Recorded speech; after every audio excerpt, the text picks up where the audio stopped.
We all know we need to sleep. But what if I told you the real reason why has almost nothing to do with resting your body?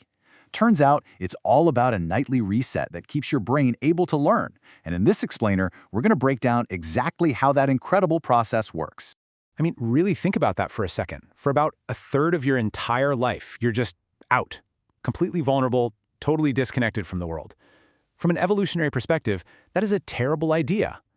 So there has to be some biological reason that is so important, it's worth taking that massive risk, night after night. Well, a really fascinating theory called the synaptic homeostasis hypothesis argues the answer isn't about resting our muscles, it's about resetting our minds. It's all about protecting our brain's incredible ability to change and adapt, what scientists call plasticity. And sleep, it seems, is the non-negotiable price we have to pay for that. So, to really get why we pay this price every night, we first have to understand what in the world is happening inside our skulls all day long. Okay, so every time you learn something new, a new word, a new face, how to play a chord on a guitar, your brain cells, your neurons, are firing and wiring together. This process is called synaptic potentiation. It's just a fancy way of saying the connections between your neurons, the synapses, are getting stronger. This is literally how memories are physically built in your brain. This diagram here shows it perfectly. See on the left side, representing you being awake? That connection with a weight of 100 gets potentiated or strengthened all the way up to 150. All day, with every single thing you experience, your brain is building and beefing up these pathways. But this constant construction project comes with some serious costs. First, it burns a ton of energy. Your brain's energy budget is huge, and these strong connections are expensive to maintain.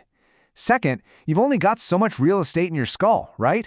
You can't just keep making connections bigger and bigger forever. And third, you eventually just get full. You hit a saturation point where it gets harder and harder to learn anything new. Yeah, your brain just can't keep strengthening connections without any end in sight.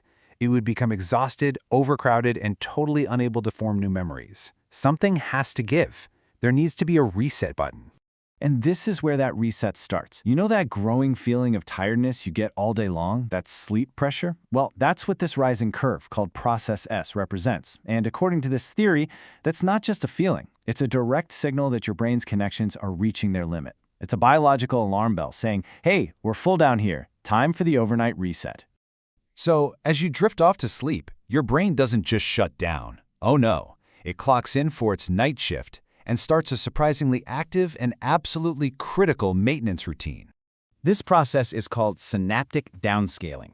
During your deepest, most restorative sleep, your brain goes through and systematically weakens most of those connections it spent all day building.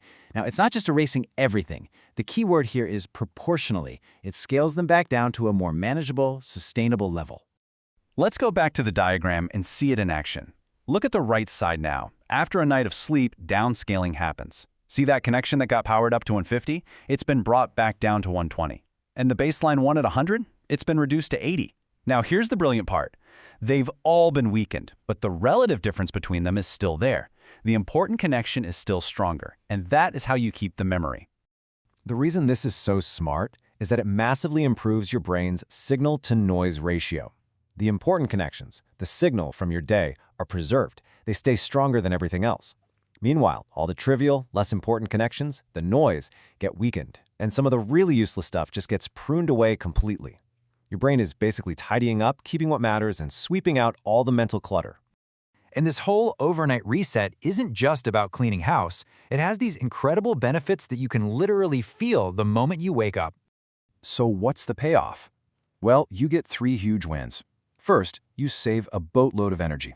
Second, you've now got fresh, available space to learn all new things tomorrow. And third, and this part is just amazing, by cleaning up that signal-to-noise ratio, your performance on things you learned the day before can actually get better overnight. You literally wake up smarter. This explains a really common experience, doesn't it?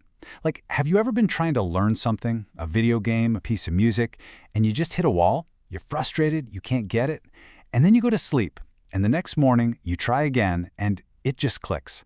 That's not magic, that is synaptic downscaling. Your brain was busy all night, clearing out the noisy, incorrect attempts and leaving behind a much cleaner, more efficient pathway. So, understanding sleep this way is way more than just a cool piece of science trivia. It has huge implications for our health and our well-being. That horrible brain fog feeling you get after a rough night? This theory explains it perfectly. Your brain never got the chance to finish its downscaling. It's still clogged up with all of yesterday's noise. It's energetically expensive, totally saturated, and it's no wonder you can't think straight. And the implications just keep going. This whole framework is helping scientists get a better handle on everything from cognitive impairment to sleep disorders like insomnia, where maybe the brain just has trouble hitting that downscale switch. It's even giving us new ways to think about mood disorders like depression, which have always been closely tied to sleep problems. So, if you remember one thing from all of this, let it be this simple, powerful idea summed up by the researchers themselves. Sleep is the price we have to pay for plasticity. It's not lost time.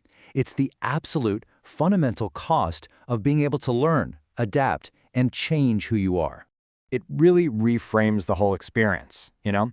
Sleep isn't a passive shutdown. It is an active, intelligent, nightly curation. It's your brain playing the role of an editor, deciding which of today's experiences are important enough to become part of you tomorrow. So, when you go to sleep tonight, what do you think your brain will decide is worth keeping?